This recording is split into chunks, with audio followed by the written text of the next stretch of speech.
Hello everyone, welcome to TPT. In this particular video, we are going to talk about the syllabus of class 9 social studies. This is my first lecture. Myself Rajiv Gupta. I am a faculty of the social studies in the TPT. Okay, let's begin the video. The syllabus of social studies is basically divided into the four parts. First one is known as geography. Second one is book of the history. Third one is the third one is for the social and the political life, and fourth one is about the economics. Here is the first book. You can see its name is the Contemporary India Part 1 Social History. This is a basically book for the geography. You can see the cover book of this book. It's look like this. There are total 6 chapters in this book. First chapter is India, size and the location. Second chapter is the physical features of the India. Third chapter is about the drainage system of India. Fourth is about the climate. Fifth one is about the natural vegetation and wildlife, and last chapter is about the population. What we will uh, learn about this particular first chapter. This is basically about the location of India in the world and its size, how it is the area and the neighboring countries, etc. In the second particular video, we will learn about the physical features of India. As I guess you have already know about the physical features of India.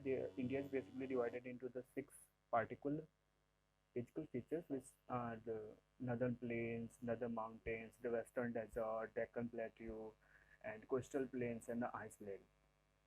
Further moving in the chapter of in the third chapter, drainage, we will learn about the drainage system is a river system of the India. There are the two river system in India. First one is the Himalayan river system, and second one is peninsular river system. In the fourth chapter, we will learn about the climate of India. How is the climate of India? What is the monsoon? How the monsoon affects the climate of India, etc., etc. Further moving to the fifth chapter, we will learn about the natural vegetation and the wildlife. Natural vegetation in the sense, what kind of forest, what kind of the forest, what kind of animal, flora and fauna are found in our country. And last one, the chapter number 6 will be about the population. We will see the population density of our country, where the population is majority, where is the minority, what kind of religion found here, etc. Okay. This is the second textbook for your SST. This is the textbook of the history, India in the contemporary work. This is the cover book of your syllabus. Okay, what we have to learn in this the particular history syllabus. See, in the class 6 we have learned about the ancient India. In class 7 we have read about medieval India, and class 8 we have discussed about the modern India. In this book of the history of class 9, we will learn about the world history. What we will learn? World history. We will take some example of the other country and discuss the what kind of the national movement happened there and how they are now modern country like the India. Okay.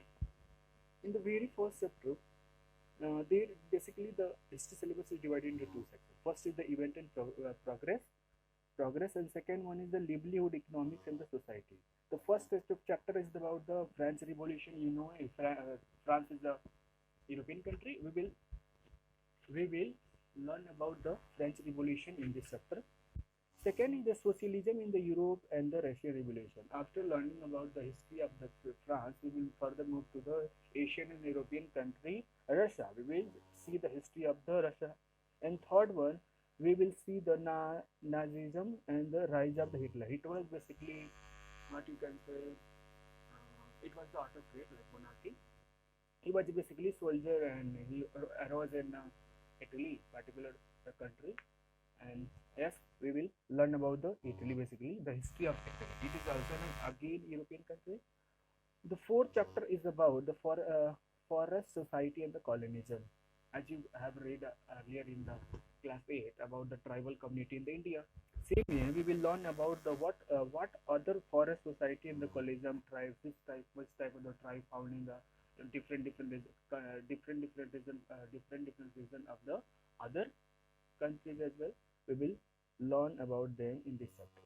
And this chapter, last fifth chapter is about patria pastro pastoralist in the modern world. We will basically learn about how the tribal community, build up their empire. Like we have learned about the Genghis Khan.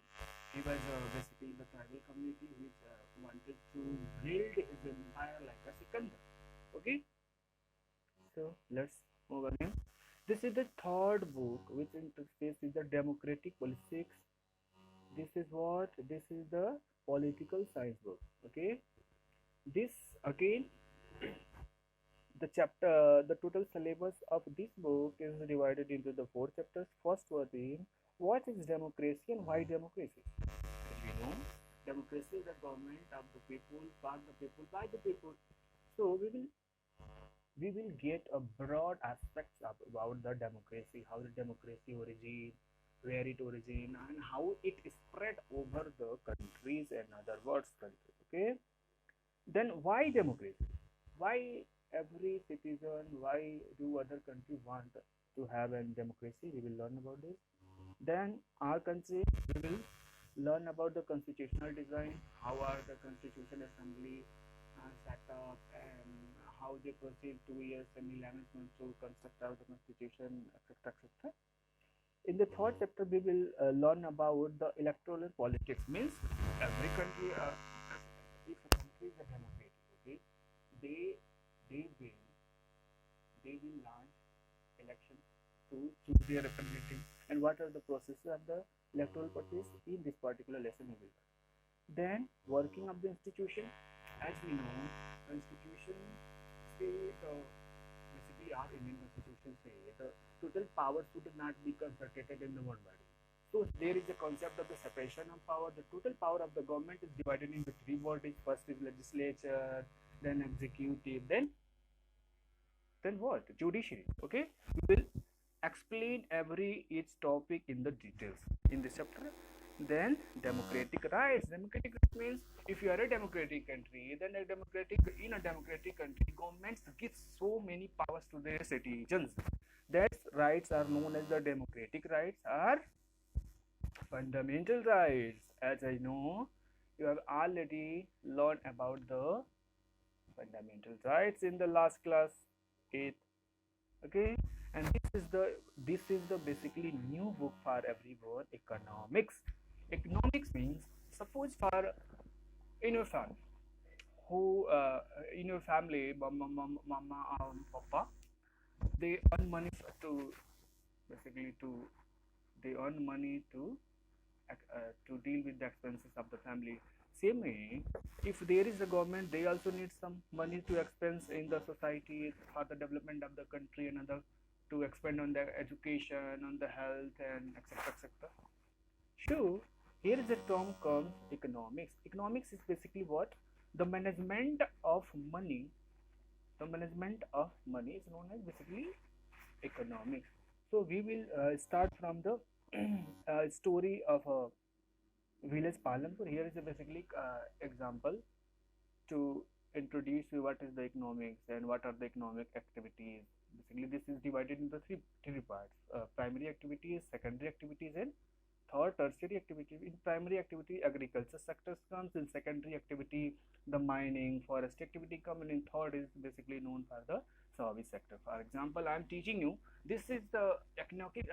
This is also economic activity. Why it is economic? Because I am teaching you to give you knowledge, and in back I will take my salary. So this is economic activity. So any work we do in our society, in our country to get money, that is called economic activity. So if I am giving service in sense that I will get money back. So this is called service sector and tertiary sector.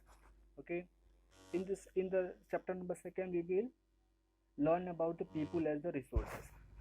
As you remember, in the class 8, the first chapter was in geography about the resources. There were the three types of resources. The third one was the human resources, and I was also told you that that the human can be made resources if we invest in the education and the healthcare facilities.